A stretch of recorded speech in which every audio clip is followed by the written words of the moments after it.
સહજાત્મ સ્વરૂપ પરમ ગુરુ મહાવીર મંગલ ચરણ રાજ પ્રભુએ દીઠ રાજચંદ્ર પ્રત્યક્ષને પ્રતિતિ મુનિએ કીધ તે મુનિવર સમકીર્તિના ચરણ ઉપાસક ભાવ પરોક્ષથી પ્રત્યક્ષનો લાભ થવાનો દાવ પરોક્ષથી પ્રત્યક્ષનો લાભ થવાનો દાવ.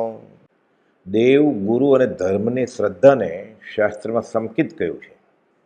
અને બ્રહ્મચારીજીને દેવ, ગુરુ અને ધર્મની શ્રદ્ધા કેવી હતી કે છે આ મંગળાચરણમાં જ કે મહાવીર મંગળચરણ રાજપ્રભુએ દીઠ.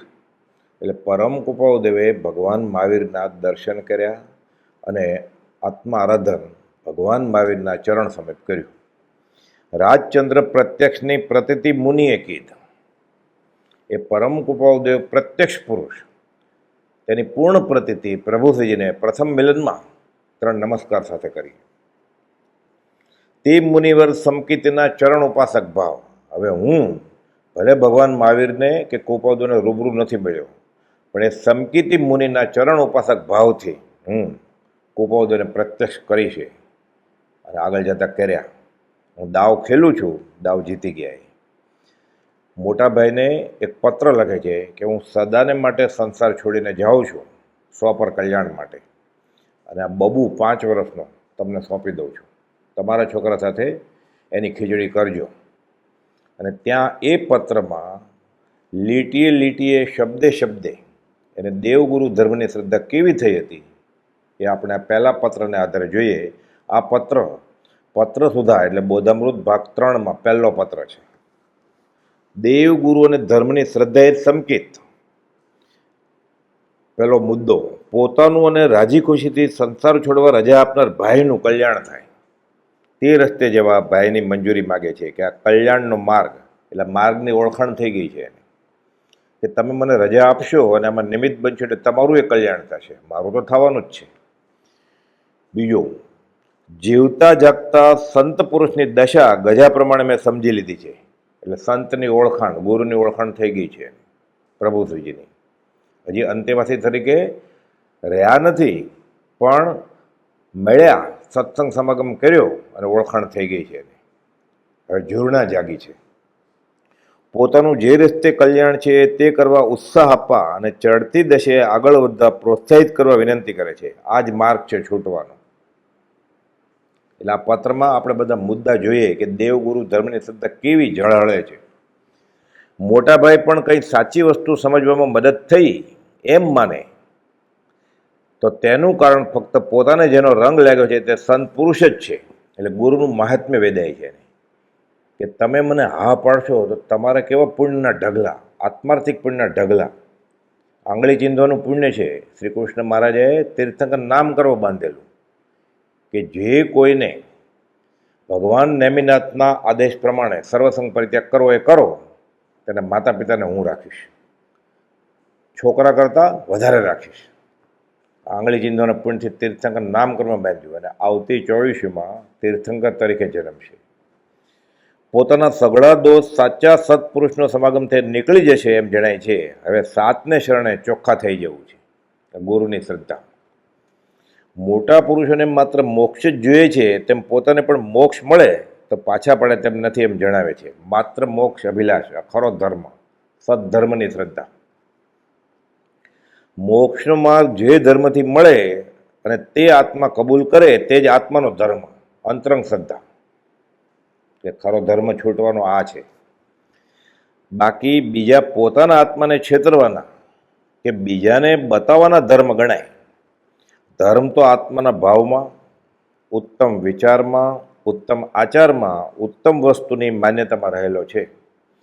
તેને તો હૃદયમાં ગુપ્ત રાખીને સાચવી મૂકવા જેવો છે.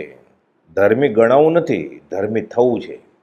આત્માને આત્મામાં સમાવી દેવો આ ધર્મ સાચો. એ દ્રઢ શ્રદ્ધા આવી ગઈ છે. યશોજી મહારાજે લખ્યું છે કે જ્ઞાનામૃતે નથી તૃપ્ત કે ના આત્મરસ ચાખ્યો હજી, ત્યાં સુધી તે શાસ્ત્રાર્થવાદી લોકરંજનને ભજી.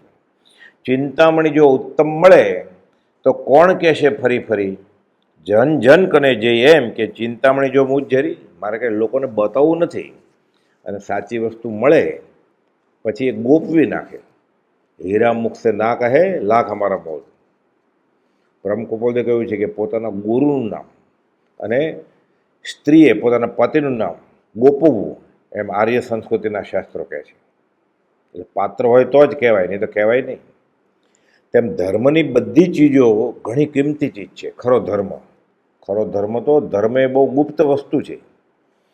તેની મનુષ્ય ભાવમાં જ કમાણી થઈ શકે છે અને તેના પરીક્ષણ પણ કોળી કે કાછિયા જેમ ઠેર ઠેર હોતા નથી. શાકવાળા બધે હોય, સાચા રત્નોનો વેપારી કોક જ હોય, અને સાચા હીરા પરખો તો કોઈક જ સ્થળે હોય. પાછા મુમુક્ષુના નેત્રો મહાત્માને ઓળખી લીધે છે. બ્રહ્મચારી ઓળખી ગયા છે, કુપોદને ઓળખી ગયા છે પરોક્ષે, એમાં પ્રત્યક્ષ કરવા છે. હવે પ્રભુજીના સત્સમાગમે કર્યા પછી અને પ્રભુજીને ઓળખી ગયા છે. એટલે ધર્મની અને ગુરુની દેવની ઓળખાણ થઈ ગઈ છે. તેમ સાચો ધર્મ પામેલા પણ વૈરાગ્યવાળી પોતાની વૃત્તિથી જ કોઈક વિરલા જ હોય. એ વિરલા જ સત્પુરુષ વિચરે છે, કોપોદે કહ્યું છે. એટલે પ્રભુશ્રીજી પાસે ખરો ધર્મ છે અને પ્રભુશ્રીજી ધર્માત્માનું રૂપ છે એ બ્રહ્મચારી ઓળખી ગયા છે. તેની પરીક્ષા થવી, તેની ઓળખાણ થવી તે પૂર્વના સંસ્કારથી, આ ભવે સત્સંગના જોગથી. સત્સંગ જોગ એટલે એવો સત્સંગ મળે પુણ્યથી, અને સત્સંગનો જોગ એટલે પોતાની યોગ્યતા એવી હોય તો. અને ત્રીજું વૈરાગ્યવાળી પોતાની વૃત્તિથી. અને ચોથું સંસારથી કંટાળેલા, થાકેલા, દુઃખી જીવથી કોઈક ધન્ય પડે જ બને છે. એટલે ધર્મ અને ગુરુની ઓળખાણ બ્રહ્મચારીજીને આ ચારેય મુદ્દા લાગુ પડે છે. પૂર્વના સંસ્કાર છે, સત્સંગ માટે એ યોગ્ય છે અને સત્સંગનો યોગ થયો છે, પ્રભુશ્રીજી મળ્યા છે.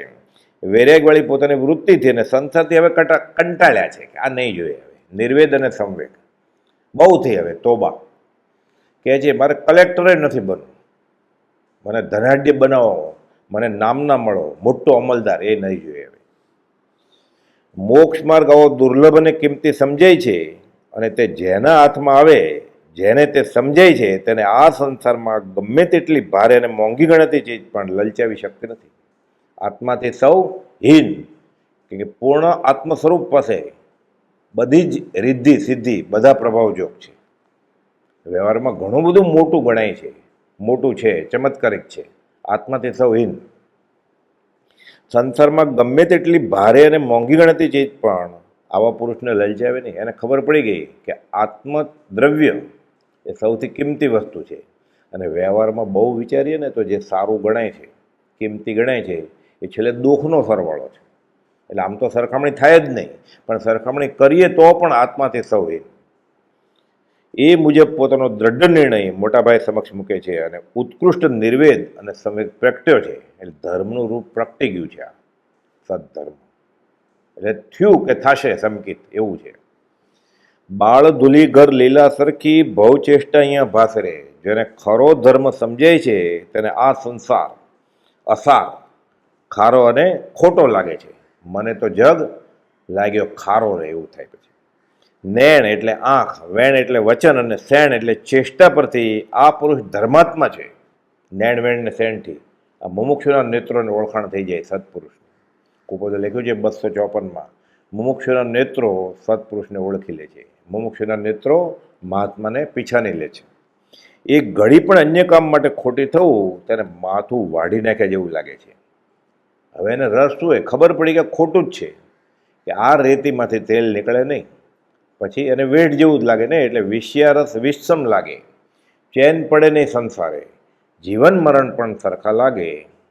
આત્મપદ ચિંતે ત્યારે એને ખબર પડી, એટલે બ્રાહ્મી વેદના જાગે. પછી આત્મા આત્મા આત્મા રસ ચાખી ગયા છે. હવે એક ખાખરની ખિસકોલી, એને કેરીના રસની ખબર ન હોય, પણ જેને ચાખી લીધો છે એ પછી એને માટે જુરે. તે સજીવન મૂર્તિના વિયોગે ઘડીએક રહેવું એને મૃત્યુ સમાન લાગે. એને એ બસ સદગુરુ ને સદધર્મ છે. 212માં કોપોદે લખ્યું છે કે એનું ઓળખાણ થાય સજીવન મૂર્તિનું. પછી ઘડીએક જીવવું એને મૃત્યુ સમાન. એટલે આપઘાત ન કરે, પણ આખો દિવસ આત્મામાં જ રહે. શરૂઆતમાં દર્શન પરિચય હોય અને પછી દર્શન થાય. પછી દિવસે દિવસે ચડતેવાની. ઉપલબ્ધ દ્રષ્ટિ એમ જણાય કે ભગતડા થઈ જવામાં શું માલ છે, બ્રહ્મચારી મોટા ભાઈને લખે છે. પણ મોક્ષ જોઈએ તેને ખાઈ પીને લહેર કરે મોક્ષ મળે એમ નથી. એટલે સંસારે લીલો રાખવો છે અને મોક્ષે જવું છે, એ બને જ નહીં. શેથો કે તાલ બેમાંથી એક જ. મોક્ષ બી જાના ઓર લડ્ડુ બી ખાના, એમ ન થાય. બધું છોડે એમના મોક્ષ છે. અફીણ ગોળીને પીધા પછી અમર થવાની ઈચ્છા રાખીએ તો અશક્ય જ છે. મોક્ષ જોઈતો હોય તેના માટે પુરુષાર્થ તો કરવો જ પડે. સંસારનું નાશ તેનું નામ મોક્ષ. માથા સાટે મોંઘી વસ્તુ સાંપડવી નહીં સહેલજોને. પ્રથમ પેલું મસ્તક મૂકવું પડે. કબીર કહે છે માથું મૂકે અને મોક્ષ મળતો હોય તો સાવ સસ્તો કહેવાય. કે મારો ધર્મ ચલાવવો છે કે મારે ચેલા કરવા છે એવો પ્રભુશ્રીજીને કંઈ સ્વાર્થ છે નહીં. નિષ્કારણ કરુણા છે. ગુરુને ઓળખી ગયા છે બ્રહ્મચારીજી. આપણને જે સુખ લાગે છે તે તેઓને ઝેરરૂપ લાગે છે. કિંચિત માત્ર રહવું તે સુખનો નાશ. લોકો ધર્મિષ્ઠ કે વખાણ થાય આપણને ગમે. કુપાદે લખ્યું છે 729માં કે લોક દ્રષ્ટિનું વિચક્ષણપણું અને લોકમાન્ય ધર્મ શ્રદ્ધાવાનપણું પ્રત્યેક ઝેરનું ગ્રહણ છે. પ્રભુજીને લોકોના સર્ટિફિકેટ નથી જોતા, લોકમુખે પોક. મારે એક સત્પુરુષ પરમ પુરુષને રાજી કરવા છે. સમજાઈ ગયું છે બ્રહ્મચારીજીને આ કે એક સત્પુરુષને રાજી કરવામાં આખી જિંદગી ગઈ, તેને પ્રશંસવામાં, તેની આજ્ઞા માનવામાં. એને 16મો ભવ નથી. હવે ગણવા માટે 15 ભવ. તે ભવે કે ભાવિ એવા થોડા કાળે જીવ ઠરી ઠામ થઈ જાય એટલે મોક્ષ થઈ જાય. ભગવાનની કૃપા દ્રષ્ટિનો તેઓને સાક્ષાત અનુભવ થયો છે. કોને? પ્રભુશ્રીજીને. કુપોદની કૃપા દ્રષ્ટિનો સાક્ષાત અનુભવ થયો છે અને એ બ્રહ્મચારીજીને સમજાઈ ગયું છે. એટલે પવિત્ર પુરુષની કૃપા દ્રષ્ટિ એ તો સમ્યક દર્શન છે. દેવ ગુરુ અને ધર્મની શ્રદ્ધા રૂપ. કોઈ પૂર્વ પુણ્યથી પોતાને પ્રભુશ્રીજીનો સમાગમ થયો છે અને પોતાને કંઈક ઓળખાણ થવાથી મોક્ષની ઈચ્છા જાગી છે. દેડકાની 5 શેરી. એક બાજુ ત્રાજવામાં દેડકા મૂકીએ નાના મોટા અને બીજી બાજુ 5 શેરી વજન મૂકીએ, સમતોલો થાય કેવી રીતે? એક મૂકીએ બીજું ઉડી જાય, બીજું મૂકીએ ત્રીજું ઉડી જાય. અહીંયા થઈ છે દેડકાની 5 શેરી. આ અપૂર્વ જોગ થયો છે. આ અનંતકાળમાં ક્વચિત જ બની આવે એવો. આ સંસારની કોઈ પણ ચીજ મોક્ષને બદલે લેવાની હવે ઈચ્છા રહી નથી. સુતવિત દારા શિષ્ય સમર્પે તે પામે રસ પીવા જોને. તન સે મન સે ધન સે સબસે મન ઉઠી ગયું છે અને ગુરુના શરણે. એટલે કે છે આ સંસારની કોઈ પણ ચીજ મોક્ષને બદલે લેવાની ઈચ્છા રહી નથી. પરીક્ષા કરેલી નરસિંહ મહેતાની. પત્ની અને છોકરો લઈ ગયા તો શું કહે છે? ભલું થયું ભાંગી જંજાળ, સુખે ભજીશું શ્રી ગોપાળ. જે પુરુષો આત્મધર્મ પામે છે તેમણે જે કરેલું અને તે ઉપરથી આપણે જે કરવાનું છે તે પ્રભુજી પાસે સહેજે થયા કરે છે. અનંતકાલથી જે થયું નથી તે પ્રત્યક્ષ યોગે વગર સમજાવે સહજમાં થઈ જાય. કુપોદેવ 249ના પત્રમાં કહે છે કે પ્રત્યક્ષ યોગે વગર સમજાવે સંકિત થવું સુલભ છે. એટલે કેમ કે જ્ઞાની પોતે મૂર્તિમાન મોક્ષ છે. જ્ઞાની જીવતી મૂર્તિ છે, સજીવન મૂર્તિ. દેહધારી પરમાત્માનું ઓળખાણ થાય, કામ થઈ જાય. અને પોતાને એટલે બ્રહ્મચારીજીને આ સમજાતું જાય છે. સદગુરુ મળ્યા પછી આત્મજ્ઞાન કંઈ દુર્લભ નથી. કુપાલદેવ કહે છે તે મહાપુરુષની સોબતમાં એટલે પ્રભુશ્રીની સોબતમાં સદાય રહેવાય તો મોક્ષના માર્ગમાં આગળ વધવાનો પૂરો સંભવ છે. એવો નિર્ણય અંતરાત્મામાં દ્રઢ થતો જાય છે. એટલે હું ઉતાવળ કરું છું કે સત્સંગ સત્સેવા એ મોક્ષનો ધુરંધર માર્ગ, ગુરુ અને ધર્મનું રૂપ સમજી ગયા છે બ્રહ્મચારીજી. મોક્ષનો માર્ગ દેખાડનાર સાચા પુરુષની ખાતરી અંતરમાં થઈ ગઈ છે. આ વ્યવહાર સંકિત. પરમાત્માને ઓળખાય કે પરમાત્મા મળે. પરમાત્મા મળે એવી વસ્તુ છે જ નહીં. પરમાત્મા તો બનવાનું છે ગુરુની કૃપાથી. આ સાચા પુરુષની આજ્ઞા ઉઠાવી શકાય તો મોક્ષ બહુ દૂર નથી. જ્ઞાનની આજ્ઞાનો આરાધક અંતર્મુહૂર્તમાં પણ કેવળ જ્ઞાન પામે. મને આ અહેસાસ થઈ ગયો છે. બ્રહ્મચારીજી એમ લખે છે મોટાભાઈ. માર્ગનો પાક્કો ભોમિયો મને મળ્યો છે. એટલે પોતે તરે અને અન્યને તારે એવો તરાપો મળી ગયો છે. હવે દોષોને દુશ્મન જાણીને તેમની સાથે લડાઈ કરવી છે. સાચું મુમુક્ષુ પણ લડો સૌ આત્મસંગ્રામે, બૈરુદ્ધ શું લડો? આ ધર્મનું રૂપ. આત્મકલ્યાણની બાબત હોય તેની આ જ ભાવમાં કમાણી કરી લેવી જોઈએ. પોતાને કલ્યાણ કરવાના જ વિચાર વારંવાર આવ્યા કરે છે. જ્યારથી સમજાયું કે આ જ કરવાનું છે તો હવે મોડું શા માટે કરવું છે? આ છેલ્લો ભાવ છે એમ સમજી કરવા માંડવું. જ્ઞાની અને જ્ઞાનીના આશ્રિત બંને મોક્ષ માર્ગમાં છે. મોક્ષ માર્ગમાં પ્રવૃત્તિ કોની? ગોપાલદેવે સિદ્ધાંત મૂક્યો છે પરમાર્થ જ્ઞાની પુરુષની અને એના ખરા આશ્રિતની. એ બ્રહ્મચર્યની પ્રતીતિ આવી ગઈ છે. પરમાર્થની શોધ અને તેને પ્રાપ્ત કરવાના પ્રયત્નો માટે પોતે જીવી રહ્યા છે.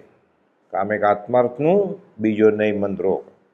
અને જે પરમાર્થ વારસો ગુરુ તરફથી મેળવ્યો છે તેને વધારવા પ્રયત્ન કર્યા કરે છે અને કરવો છે, અને તેને માટે સર્વસ્વ અર્પણ કરીને પણ સંપૂર્ણ ઉન્નતિ સાધી શકાય તે માટે પોતે તૈયાર થવા હવે તલપાપડ થઈ રહ્યા છે.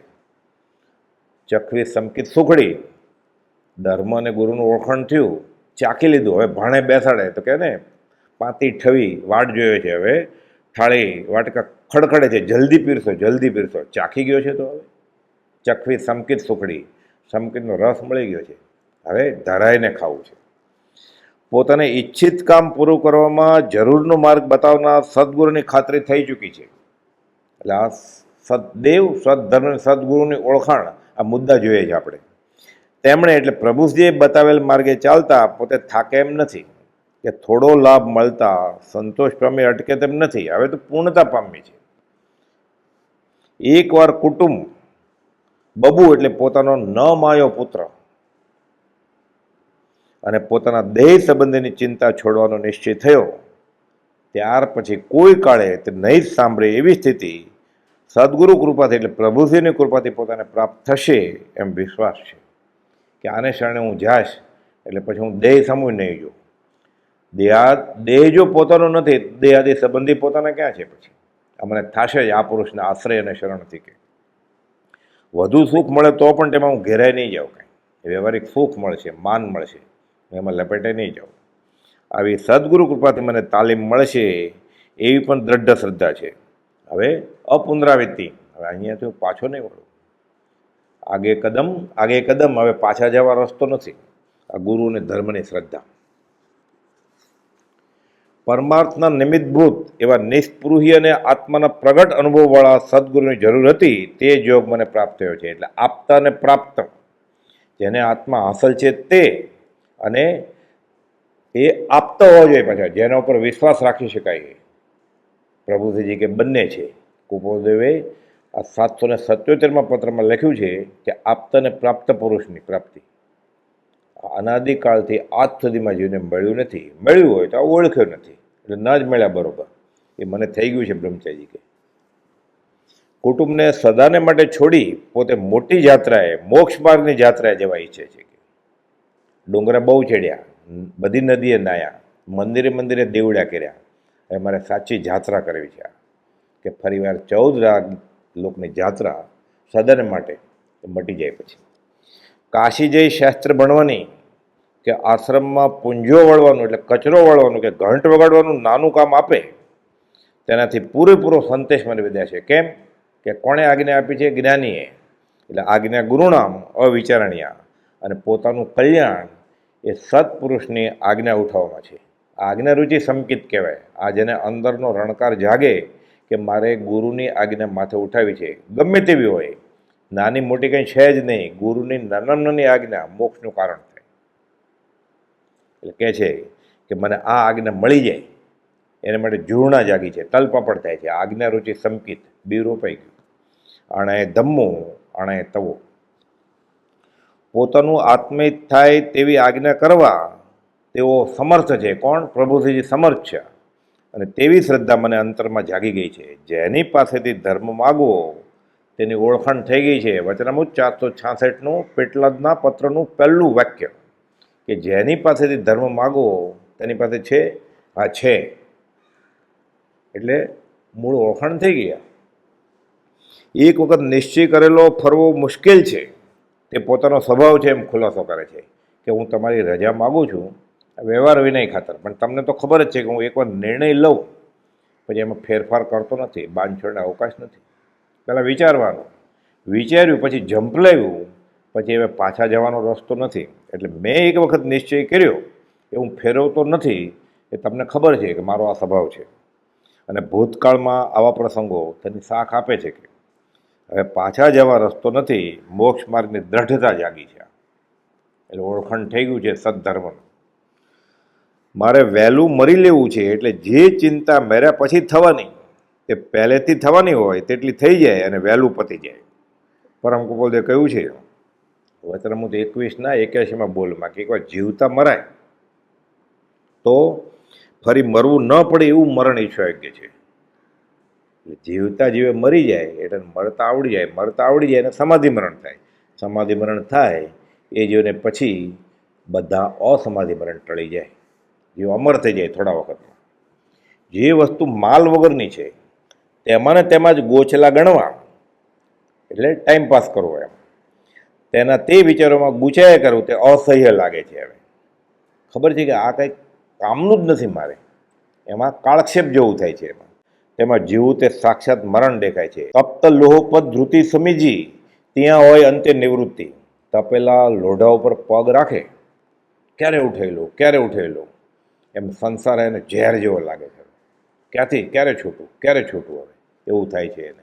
આ ચોથી દ્રષ્ટિની કડી છે. જીવ અહીંયા આવે એટલે ગમે ત્યારે એને હવે સંકિત થવાનું પાંચમી દ્રષ્ટિમાં આવી જશે. વ્યવહારમાં બધું પ્રારબ્ધાધીન જ છે, તેની પૂર્ણ પ્રતીતિ છે. એટલે આવી સમજથી સર્વ છોડીને જવાની અણી વખતે પણ પોતાના મનમાં જરાય ખટકો નથી રહેવાનો. કેમ કે વ્યવહારમાં જે બને છે એ બધું પ્રારબ્ધને આધીન છે. સંયોગ સંબંધે આ દેહ પ્રત્યે આ જીવને જે પ્રારબ્ધમાં હોય એ બધું મળવાનું. વધારે મહેનત કરે તો વ્યવહારમાં વધારે મળે એવું નથી, અને પુરુષાર્થ કરશે તો જ પરમાર્થ થશે. એટલે મારે આ ખાતું સંભાળવું છે કે જે મારું પોતાનું છે. વ્યવહારનું ખાતું મારા હાથમાં નથી. એ તો બનીને એ જન્મ્યો ત્યારે લઈને આવ્યો છે સાથે કાર્મણ શરીરમાં. પહેલે પ્રારબ્ધ બના પીછે બના શરીર, સુંદરદાસજી કહે છે. આ ભવમાં અને પરભવમાં પણ ઉત્તમ ગણાતી કમાણી માટે પોતે તૈયાર જ છે, અને આ ભવમાં જ બની શકે તેની પૂર્ણ પ્રતીતિ છે. મનુષ્ય ભવ સિવાય બીજા ભવમાં આત્મા સાધી શકાય એમ નથી, અને તેને માટે પોતાનું ચિત્ત તલસી રહ્યું છે, તલપાપડ થયું છે. સત્યની પ્રાપ્તિની વાત છે, કામ એક આત્માર્થનું, બીજો નહીં મંત્રો. કેમ? ધર્મ અને ગુરુની શ્રદ્ધા થઈ ગઈ છે.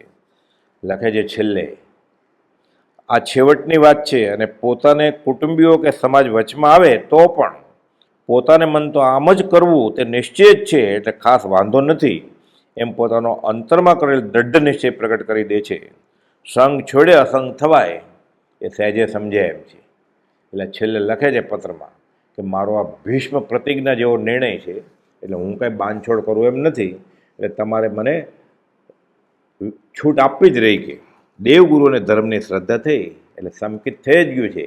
પછી જે થયું અગાધીને એ અપૂર્વ આત્મદર્શનની વાત છે. પછી કહેનાર પુરુષ સાચા છે, આ જ મોક્ષ માર્ગ છે, એમ જ મોક્ષ માર્ગ હોય અને એ જ સ્વીકારવા છે. તે પ્રતીતિ, તે રુચિ અને તે આશ્રયથી આ મોક્ષ માર્ગની સાચી પ્રતીતિથી, મોક્ષ માર્ગ આપનાર પુરુષની સાચી પ્રતીતિથી. અને શાસ્ત્રમાં ઘણા સ્થળે સંકિત કહ્યું છે. કુપોલદેવે 769 અને 771 બે પત્રમાં સમજાવ્યું છે કે આ સ્વીકાર્યું એટલે આગળ જતાં સ્પષ્ટ જીવાજીવાનું જ્ઞાન થશે. એટલે બધાને કાંઈ તરત જ ઝંપલાવે એટલે જીવાજીનું જ્ઞાન ન હોય, પણ બી રોપાઈ ગયું છે, આગળ જતાં થાય જ. એટલે કુપોલદેવ લખ્યું છે ભગવાન તીર્થંકરના બધા નિર્ગ્રંથ નિર્ગ્રંથની, કે બધાને જીવાજીનું જ્ઞાન છે એટલે સંકિત છે એમ નહીં, પણ કહેનાર પુરુષ સાચા છે. કુપોલદેવ કહે છે એમ જ મોક્ષ માર્ગ હોય. પ્રભુજી એ જ વાત કરે છે. આ શ્રદ્ધા જેને થાય એને સંકિતનું બી રોપાઈ ગયું, આગળ જતાં જીવાજીવનું જ્ઞાન થશે. વળી સંસાર સુખની પ્રાપ્તિમાં પણ કાયરપણું, તે સુખનું અણગમમાં પણ, તે સુખમાં નિરસ પણ પરમાર્થ જ્ઞાની પુરુષને હોય છે. આવી દશા પરમાર્થ જ્ઞાને અથવા પરમાર્થ જ્ઞાની પુરુષના નિશ્ચય થવું સંભવે. વચનામૃત 459. વડના બીજની પેઠે પરમાર્થ વડનું આ બી છે. આગળ જતાં ઘટાદાર વટવૃક્ષ ખીલે, કેવળ જ્ઞાન થાય. આ બીજમાંથી કેવળ જ્ઞાનરૂપી વૃક્ષ પાંગરે, પાંગરશે જ બ્રહ્મચારીજીને શ્રદ્ધા છે. આ અંતરંગનો રણકાર, શ્રદ્ધાનો રણકાર.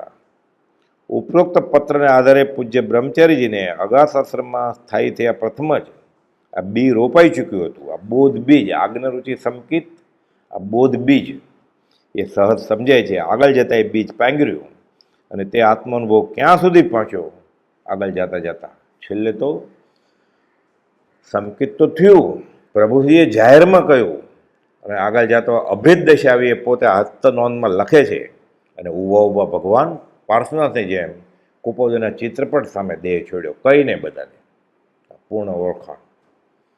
હવે સદાને માટે સંસાર છોડીને પૂજ્ય પ્રભુજીની સેવામાં જવા બાબત મોટાભાઈને તો પત્ર લખ્યો. હવે પ્રભુજીને પત્ર લખે છે કે મોટાભાઈ હા પાડે, પણ તમે હા પાડો તો હું તમારો અંતેવાસી થાવ ને. ઈચ્છામી ખમાસમણો વંદ્યુ જાવણી જે નિસિયાએ મથેણમ વંદામી, એની આજ્ઞા લેવાની છે કે હું બધું છોડીને, સંસારના ભાવ છોડીને, વ્યવહાર બધો છોડીને, દેહાધ્યાસે છોડીને તમારા શરણે મારે રહેવું છે. નિસિહી નિસિહી નિસિહી કરવું છે. એટલે ગુરુની આજ્ઞા લેવી પડે કે હું તમને નમસ્કાર કરું. ઈચ્છામી ખમાસમણો, એક ક્ષમાશ્રમણ, મારે તમને વંદન કરવા છે. એટલે ગુરુજી કે ઈચ્છમ, એટલે પછી કરે. એટલે નમસ્કાર કરવાની આજ્ઞા લેવાની છે. એટલે મોટા ભાઈને તો પોતાનો પુરુષાર્થ કેટલો જબરો છે અને દેવગુરુની ધર્મ શ્રદ્ધા કેટલી થઈ ગઈ છે એ તો લખ્યું. સાથે હવે પ્રભુજીને લખે છે કે હું બધું કરવા તૈયાર છું, મારે તમારા અંતેવાસી તરીકે રહેવું છે, તમારા ચરણે રહેવું છે. પૂજ્ય પ્રભુજીની આજ્ઞા યાચતા 2 પત્રોમાંથી, એટલે પત્ર સુધામાં પત્ર 2 અને પત્ર 3, એમાંથી અમુક મુદ્દા જોઈએ આપણે. લખે છે, ભવના દુઃખ દૂર કરનાર, આપના અનુગ્રહની સ્મૃતિ ઘણી વખત રહેતી તે લખી જાણવા વૃત્તિ થઈ, એટલે આ કલમ ઉપાડું છું. આણંદ કસરત શાળામાં ભક્તિ થયા પછી 2-3 દિવસ તો આપનું જ ચિંતન મને રહેલું. એટલે પ્રભુજીનો સમાગમ ત્યાં આણંદની કસરત શાળામાં થઈ, ત્યાં ભક્તિ કરેલી કે પછી મને તમે જ યાદ આવતા, આંખ મીચાઈ કે આપ ખડા થતા. જ્યારથી આપના સમાગમમાં હું આવ્યો ત્યારથી મનમાં મને પિતા ઉપર ઉલ્લાસ અને પ્રેમ આવે તેમ આપની પ્રત્યે થયા કરે છે. ક્યારથી? સંવત 77ના દશેરાથી, વિજયાદશમીથી વિજય કરવા નીકળ્યા છે આત્મા. આપની સેવામાં રહેવાની ભાવના મૂળથી જ રહ્યા કરી છે, પણ હજી સફળ થઈ નથી. આપની આજ્ઞા સંપૂર્ણપણે પાળવા હું એકલો અગાસ આવવા વિચાર રાખું છું. તો છોકરોનું શું થશે? છોકરાનું શું થશે? તો મોટાભાઈને પત્રમાં લખી જ નાખ્યું કે તમારા છોકરા સાથે આ છોકરાની ખીચડી કરજો, બાકી મેં એને ખાતા પીતા શીખવાડી દીધું છે. ગમે તે ક્ષણે જો આપના તરફથી એક સૂચના માત્ર મળે કે મારે સેવામાં આવી ખડા થઈ જવું, તો કોઈ પણ વસ્તુ કદી પણ મેં મારી કરી ન હોય, મારી ગણી જ ન હોય તેમ સંસાર છોડીને આપની સેવામાં હાજર થવાનો ઘણા વખતનો મારો નિશ્ચય છે, મનોમન. કે બધાને કહેતા નથી ફરવું, પણ મનમાં મેં નક્કી કરી લીધું કે તમે હા પડો કે આવી જા. એટલે શાલીભદ્રને ધંધા, જાણે આમાંથી કંઈ મારું છે જ નહીં એમ કરીને. કોઈક વાર એમ થઈ આવે છે કે કાવીઠાના કલ્યાણજી ડોસાને અને મગનભાઈ તાર માસ્તરને સ્પષ્ટ શબ્દમાં જંજાળ છોડીને સત્પુરુષને આશરે આવવાનું કહો છો, તો મને પણ કહેશો જ. મને કહો તો ખરા, એકવાર લખો, હું તરત જ આવી જાઉં છું. એવી આશા રાખીને હું પણ બેઠો છું કે મને પણ તમે આવું ક્યારેક કહેશો જ. તમે ખાલી કહેશો, હું એને આજ્ઞા માનીશ. અને આ મને રુચિ છે, આ આજ્ઞા રુચિ સંકિત. અને જ્યારે આજ્ઞા મળશે ત્યારે વિના વિલંબે આપની સેવામાં હું હાજર થઈ જઈશ. આવો મેં નિશ્ચય કરી જ રાખ્યો છે. મોટાભાઈને પત્રમાં લખી નાખ્યું છે કે મારે જવું જ છે, જવું જરૂર છે, 1500 દૂર છે. કારણ કે આપની આજ્ઞા થઈ એટલે તેમાં કોઈ પણ જાતનું વિચારવાનું કંઈ રહેતું નથી, એવું હું ભણ્યો છું. આજ્ઞા ગુરુનામ અવિચારણીય. પછી બરોબર હશે કે નહીં, આ યથાયોગ્ય છે કે નહીં, ઇફ અને બટ્સ આમ અને જો, એમ નહીં. ગુરુની આજ્ઞા મળતા તે યોગ્ય છે કે કેમ તેનો વિચાર જ ન આવવો જોઈએ, માત્ર તેને અમલમાં મૂકવી ઘટે. ગુરુ આજ્ઞા આપે ને એટલે એ જીવ પાત્ર જ હોય, એ સંકિત જ હોય વ્યવહારે. પછી આગળ જતાં પરમાર્થ સંકિત થાય ને નિશ્ચય સંકિત થાય. એટલે ને તો ગુરુજી કહે જ નહીં, ક્યારે ઉપદેશ બોધ આપે, શિક્ષા તરીકે બોધ કરે. આજ્ઞા એટલે પાત્ર જીવે એ સ્વીકારવું જ રહ્યું, પછી એમાં બાંધછોડના અવકાશ નથી કાંઈ. પત્ર સુધા પત્ર 3માં સંબોધનો લખે છે કે હે આંધળાની લાકડી સમા એકના એક આધાર પ્રભુજીને, શાંતિના પરમ નિધાન. એટલે મને તમારી પાસેથી શાંતિ મળવાની છે. શાંતિ પ્રમાણે તેને સંત કહીએ, તેના દાસના દાસ થઈને રહીએ. સાચા માર્ગને દીપાવનાર એમ લખે સંબોધનમાં. જેમ પ્રભુશ્રીજી કુપોદુને સંબોધનમાં લખતા એ રખાવદેવ એટલે ઋષભનાથ ભગવાન, અંબાલાભાઈ લખતા એ વર્તમાન મહાવીર, એમાં બ્રહ્મચારીજી પ્રભુજીને લખે છે કે હે શાંતિના પરમ નિધાન, સાચા માર્ગને દીપાવનાર, સંસાર સાગરથી ઉદ્ધારી ધર્મની સન્મુખ સ્થાપનાર શ્રી સ્વામી શ્રી શ્રી શ્રી શ્રી આ મુજબ કહી પોતાની અરજ ગુજારે છે કે આ જીવ તમારે શરણે આવવા અધીરો થઈ રહ્યો છે. આમાં અધીરાઈ જ જોઈએ, ઝૂરણા જાગે. અને બ્રાહ્મી વેદને કહેવાય. ભૃંગી ઇલિકાને ચટકાવે તે ભૃંગી જગ જોવે રે. ઇલેક્ટ્રિકનો પ્લગ હોય ને 5-15 એમ્પિયરનો, એ કાણામાં પહેલાં ઈયળ હોય, એ ભમરી મૂકી ગઈ હોય, પછી બહારથી બંધ કરી દે, માટીથી દબાવી દે, અને 15-20 દિવસ થાય, અવધિ પૂરી થાય એટલે સેવાય. ઈંડું કેમ સેવાય, એમાં ઈયળ સેવાય, પાંખ ઉગી ખરા પણ હજી ખુલી નથી. એ ખુલે કેવી રીતે? અને ઇલેક્ટ્રિકના પ્લગમાં જગ્યાએ ક્યાં છે? આનંદજી મહારાજના સ્તવનમાં આવે છે ને કે ભૃંગી ઇલિકાને ચટકાવે. એ ભૃંગી ગુનગુન ગુનગુન ગુનગુન કરતી આવે, એ માટી તોડે, અંદર જાય અને ચટકો મારીને ભાગી જાય. પછી એ ચટકો એવો માર્યો ને કે ઓલી ઈયળને લાઈ લાગી એટલે પાંખ ખુલે, પણ જગ્યા ક્યાં છે અંદર ઉડવાની? પાંખ ખુલી ગઈ, ટેક ઓફ કેવી રીતે થાય? હવે જગત જોવું છે, જોવે કેવી રીતે? એટલે ભમરી ભમરી ભમરી કરતા એ બહાર નીકળી જાય અને એ ઉડે. તે ભૃંગી જગ જોવે રે. જો થાય દર્શન સિદ્ધના તો આત્મદર્શન થાય છે. સૂર્યના દીવા થકી સુસ્પષ્ટ સૌ જણાય છે. શ્રી અમિત ગતિ આચાર્યના સામાયિકના પાઠમાં આવે છે કે એકવાર થયું ભમરી ભમરી ભમરી, તે ભૃંગી જગ જોવે રે. એટલે પોતે ઈયળમાંથી ભમરી થઈ ગઈ. જેવા નરને સેવીએ તેવી દે ફળ પત. એ પોતે ગુરુ જેવો થઈ જાય. પછી આ મુજબ કઈ પોતાની અરજ ગુજારે છે કે આ જીવ તમારે શરણે આવા અધીરો થઈ રહ્યો છે. આ બ્રાહ્મી વેદના કહેવાય. લાગી છે તેને લાગી છે અને તેના સંગે લાગે છે. પૂજ્ય પ્રભુશ્રીની આજ્ઞા શીર્ષાવંદ છે પોતાને. લક્ષ્મણ જેમ રામ સાથે જંગલમાં સાથે ને સાથે હતા, તેમ પોતે સંયમ સાથે જ્યાં જ્યાં પ્રભુશ્રીજી વિહાર કરવાના હોય તે સ્થળોમાં તેમની સાથે સેવામાં રહેવા ઠેરવે છે. તમારા પાડ્યાની જેમ હું પાછળ પાછળ ફરીશ. જો પવિત્ર સેવામાં રહેવાનું હીનભાગી એટલે પોતે હીનભાગી છે, બાળકનું કર્મ ન હોય, તમે કદાચ ના પાડો હું હજી પાત્ર નથી, અને સેવામાં રહેવાની આજ્ઞા મળવાની અનુકૂળતા ન હોય, તો પ્રભુની સેવામાં રહેતા અન્ય ભાઈ બહેનોને બોજારૂપ થયા વિના પોતે પોતાની વ્યવસ્થા ગોઠવી લઈને વધુમાં વધુ પ્રભુજીના સંગમાં સમય ગાળવા આજ્ઞા મંગાવે છે. હજી હું પાત્ર ન હોઉં તો વધારેમાં વધારે સમય તમારા ચરણમાં ગાળો એવી તો આજ્ઞા આપો. ભલે મને રાત દિવસ ન રહેવા દો, તૈયાર છું. અને પોતે જે તે સ્થળના શ્રાવકો જેમ વર્તી માત્રમાં વધુમાં વધુ સત્સંગ કરે છે. હું તમારી પાછળ પાછળ ફરીશ, પણ તમે જ્યાં વોરાવો ત્યાં હું ખાવાનું તો નહીં, પાણીનો ગ્લાસ એ ત્યાંથી નહીં લો, કોઈને બોજારૂપ નહીં બન. મારે ખાલી તમારો સંગ જોઈએ છે.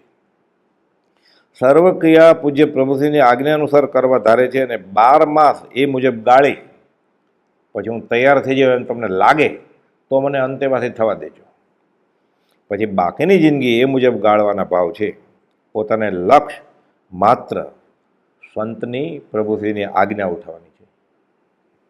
પોતે પોતાની જીવનશૈલી જણાવે છે કે પોતે પોતાનું ઘણું ખરું કામ પોતે જ કરે છે. કે મને રસોઈ કરતા આવડે છે, હું મારા કપડાં ધોઉં છું, કૂવામાંથી પાણી ખેંચી લઉં છું, મને એક જણની રસોઈ કરતા આવડે છે, તમે આજ્ઞા આપશો તો હું તમારી એ કરીશ.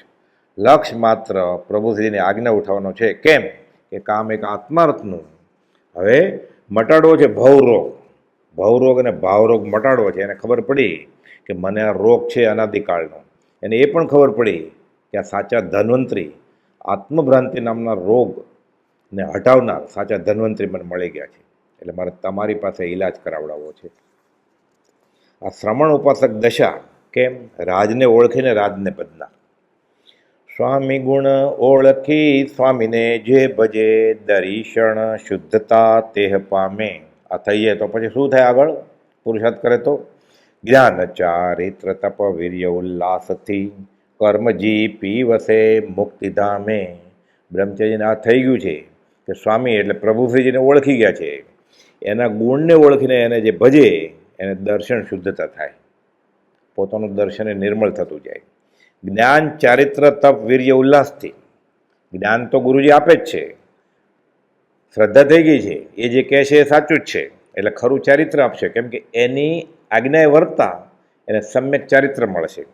અને તપ અને વીર્યા પોતે ઉલ્લસે, કર્મ જીપી વસે મુક્તિ ધામે, બધા કર્મનો ભૂકો કરી અને મુક્તિ ધામે વસશે. પરમ કુપાલદેવજી જુદું મારે કાંઈ કહેવું જ નથી, જુદું કંઈ કરવું એ નથી મારે, એમ રહેવું જોઈએ, બ્રહ્મચારી કહે છે. પરમ કુપાલદેવમાં તેઓ વિલીન થઈ ગયેલ, જોકે આ ભવે તેઓએ પરમ કુપાલદેવના સદેહે દર્શન નથી કર્યા, પણ પૂજ્ય પ્રભુશ્રીના ઘનિષ્ઠ સત્સંગ સમાગમથી અને ભક્તિથી તેમને પરમ કુપાલદેવમાં પરમાત્માપણાની શ્રદ્ધા દ્રઢપણે રોપાઈ હતી. સત્પુરુષમાં પરમેશ્વર બુદ્ધિ, આ તો પરમ ધર્મ કહેવાય છે, એ થઈ ગયું છે.